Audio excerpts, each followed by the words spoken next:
All right, Met fans, it all comes down to today. The Mets have to win, the Reds have to lose. Otherwise, we'll all be watching the Yankees make a deep postseason run while the Mets are completely out of it. It's not what I want to be doing this October, but it seems highly likely. But welcome, Joe here for Breaking Balls. We're going to talk Mets, we're going to talk MLB playoffs. And like I said, it all boils down to today's game. If the Mets lose, I'm going to have to start making Yankee content. I don't really want to do that. But man, the Brewers have almost nothing to play for. The Reds are hot. The Mets just look terrible. Um, you know, if they don't hit multiple home runs with men on base in a game, they cannot score. And their pitching is just, it's not even average anymore. But let's look at really quickly how we actually got here. So this is September, obviously, and I think September is, for lack of a better term, it's go time if you are making a playoff run. Texas tried to make one; they've faded out.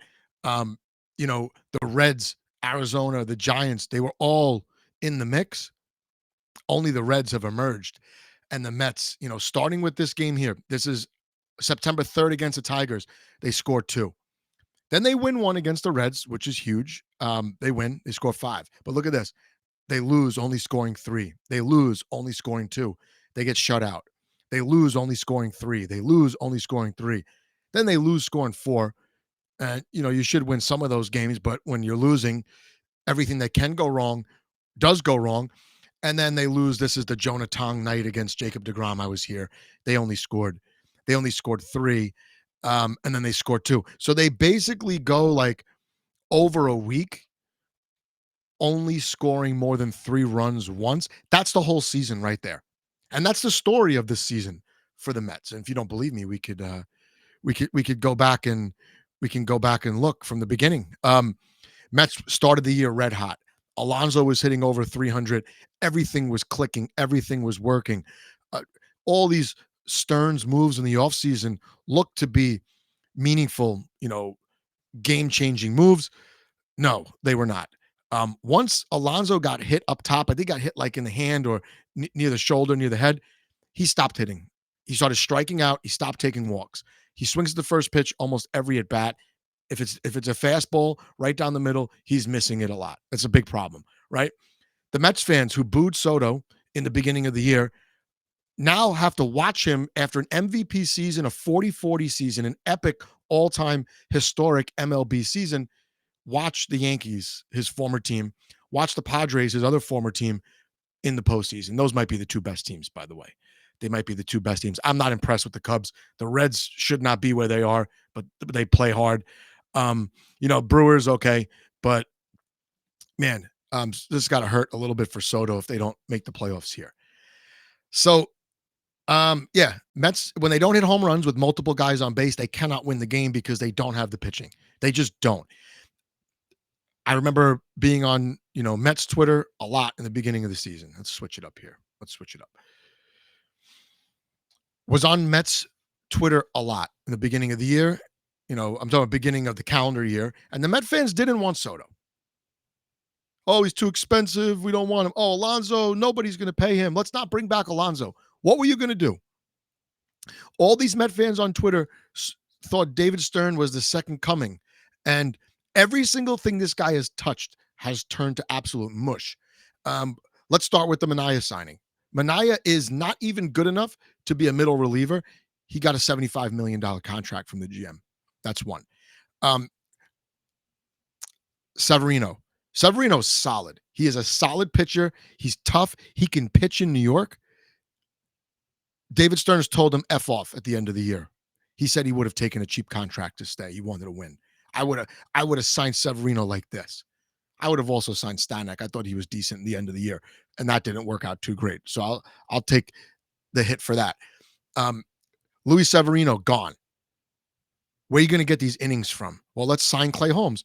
Okay, you want to experiment with a number 5 starter, convert this guy from the bullpen to the rotation. Great. Turned out he was basically the Mets ace for most of the year.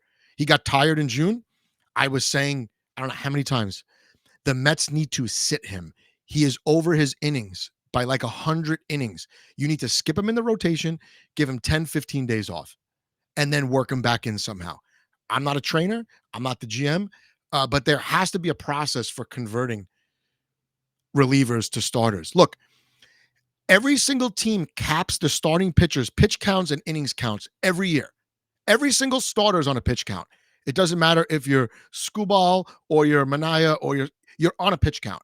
How is it that a relief pitcher being converted to the starting rotations not on some kind of count? It doesn't make any sense. But this is the way of baseball, right?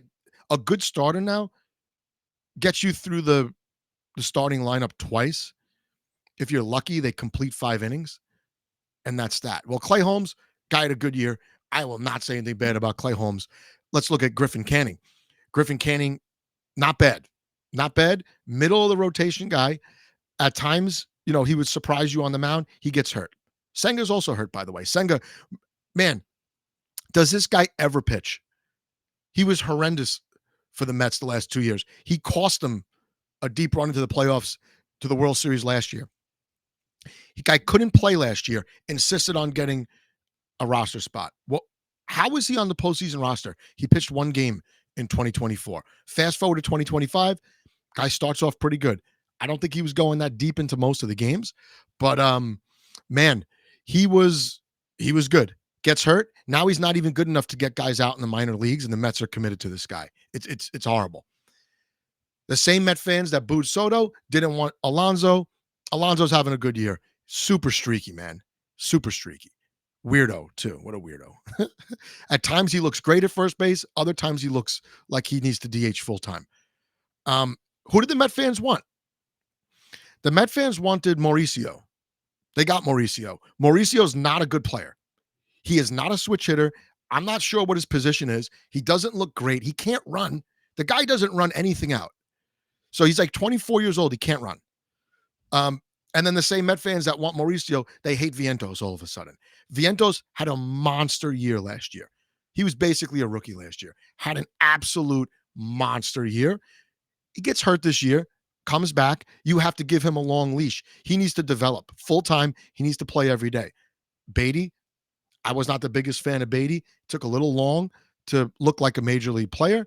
Brett Beatty, I'm glad he took advantage of his opportunities. He needs to play next year. I don't care where these guys play. Vientos and Beatty have to play every day. I don't know what Mauricio is. You can't keep him in the minor leagues forever. He's not 20 years old anymore. No one's going to want him in a trade, and if they do, they're not going to give you the value that you think as the Mets organization he's worth. I don't know what he is. Is he a backup shortstop that could swing around the infield? Fine. He can't play every day. He's not good. And I'll eat my words if this is all injury related and he somehow miraculously he's tearing the cover off the ball next April. Fine. But this is a knee injury from 2 years ago. He still can't run. He can't do anything, man. He's not a major league player on a playoff team. So there's that.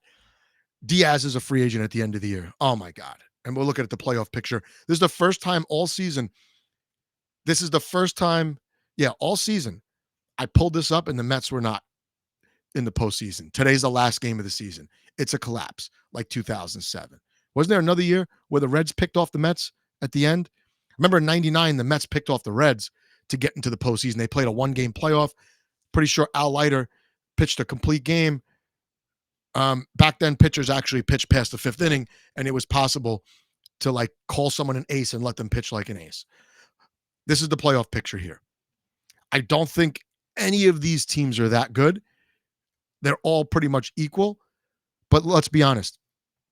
The Mets don't really belong.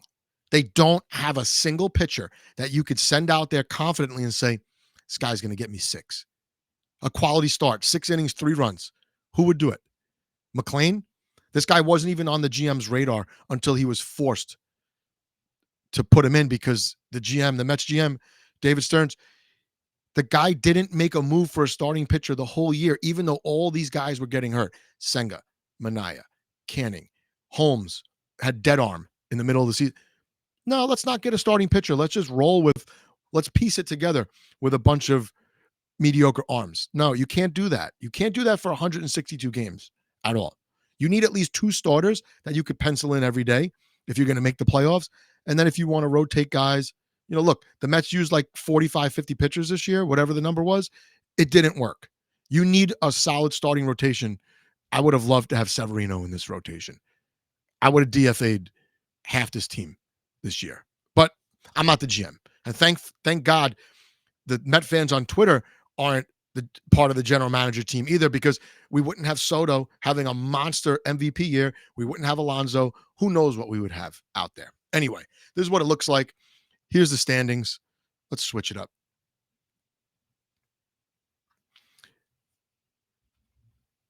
That's not what I wanted to do.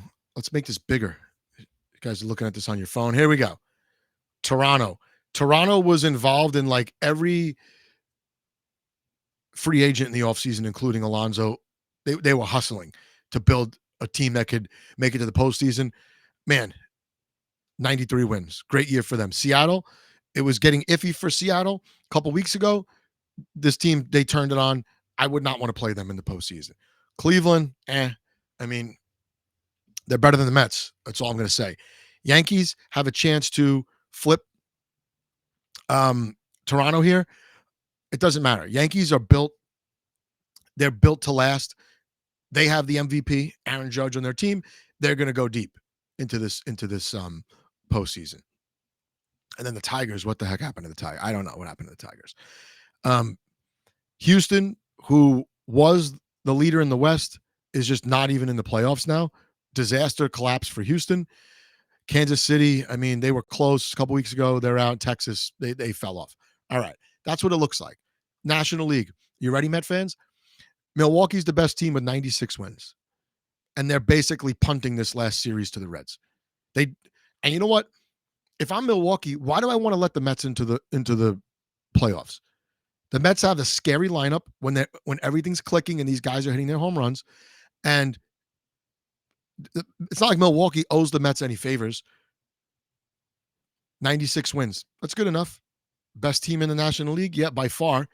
Philly, I don't know how this Philly is just not, to me, is not a postseason team, but they're in. Dodgers, all right. I'm getting sick of the Dodgers. I don't know about you. And then Cubs, who I don't think are very good, but they pitch. And then this is the team I do not want to play in the postseason. I do not want to play San Diego in the postseason. But guess what? I'm a Met fan. I'm not going to have to worry about it. If the Reds win today or the Mets lose, I don't have to worry about stressing in the postseason. I can watch the games. I can enjoy all the games. And we'll worry about the offseason, which is going to be rough for the Mets organization this year. They're going to lose a lot of guys. They're going to have to bring a lot of guys in. I would not rest easy if I'm the GM or the manager. We'll see what happens. But if the Mets win, since he somehow loses to this Milwaukee team that's punting games at the end of the year, and I don't blame them. It's, you deserve to rest. Mets are going to have a tough time with no starting pitching. This guy McClain can't pitch every day. I hate to break it to you. See you later.